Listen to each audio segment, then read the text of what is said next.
कि मोदी का छूटा पसीना, सरकार संकट में। अचानक क्या हुआ? अचानक क्या हुआ? यह खबर तो है चौंकाने वाली, कितनी सच है यह वक्त बताएगा, एक दो दिन में पता चल जाएगा।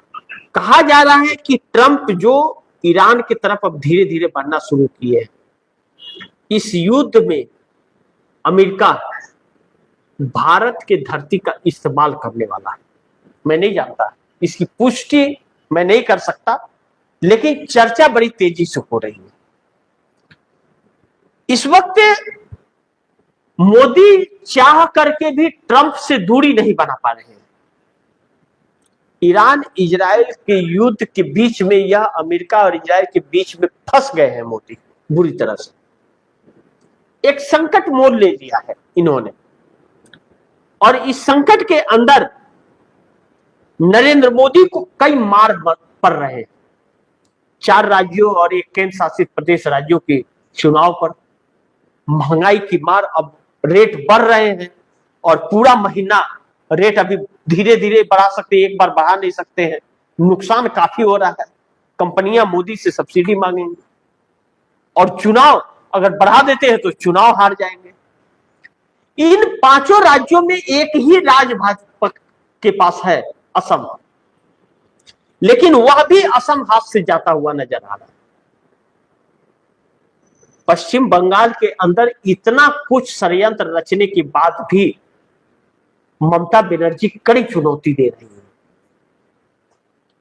केरल के अंदर भारतीय जनता पार्टी अंदर खाने जो वहां की मौजूदा सरकार से मिली हुई थी, उसका भी भंडाफोड़ हो गया है। कांग्रेस को जन समर्थन मिल रहा है।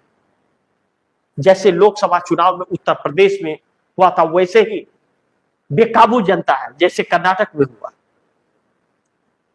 कांग्रेस की सरकार अगर 2 जगहों पे आ जाती है, असम और केरल के अंदर,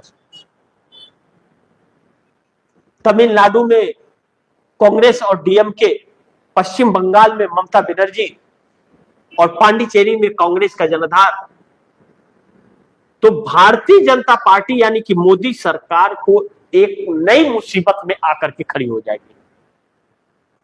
और उसके बाद जो रेट बढ़ेगा, बेइंतहा रेट बढ़ना है, और इस युद्ध का जो संकट दिख रहा है, अब आगे का संकट जो है, युद्ध का परिणाम जो आगे निकलने वाला है, वह संकट और भी मार करेगा। फिर 27 में चुनाव, इसलिए यह सरकार 3 दिन का विशेष सत्र बुला रही है, और उस विशेष सत्र में संविधान संशोधन करके एक नया कानून बनाना चाहती है। 1 नेशन 1 इलेक्शन, महिला आरक्षण बिल में संशोधन, और भी कई सारे छल कपट। कि सत्ता गई तो राहुल गांधी बार बार कह रहे हैं किसी को छोड़ेंगे नहीं और सबको उठा के जेल में डालेंगे, भाग नहीं पाएगा। और मोदी शाह को भी खुली चुनौती दे रहे हैं। ऐसे में 1 नेशन 1 इलेक्शन कराकर चुनाव आयोग की मदद से आजीवन विराजमान होना चाहते हैं नरेंद्र मोदी। क्या सफल हो पाएंगे, यह देखना बड़ी महत्वपूर्ण होगा। तो थोड़ा इंतजार करते हैं, वक्त सब कुछ बदल देता है। बाकी आप दर्शकों की क्या राय है, क्या सुझाव है, कमेंट बॉक्स में जरूर दीजिएगा। इस खबर को ज्यादा से ज्यादा शेयर कीजिएगा, अपने दोस्तों को भी कहिएगा आगे शेयर करें। और आपने अगर टीएफडी इंडिया न्यूज 24 को सब्सक्राइब नहीं किया तो सब्सक्राइब कर लीजिए। अपने दोस्तों को भी कहिएगा टीएफडी इंडिया न्यूज 24 को सब्सक्राइब करें।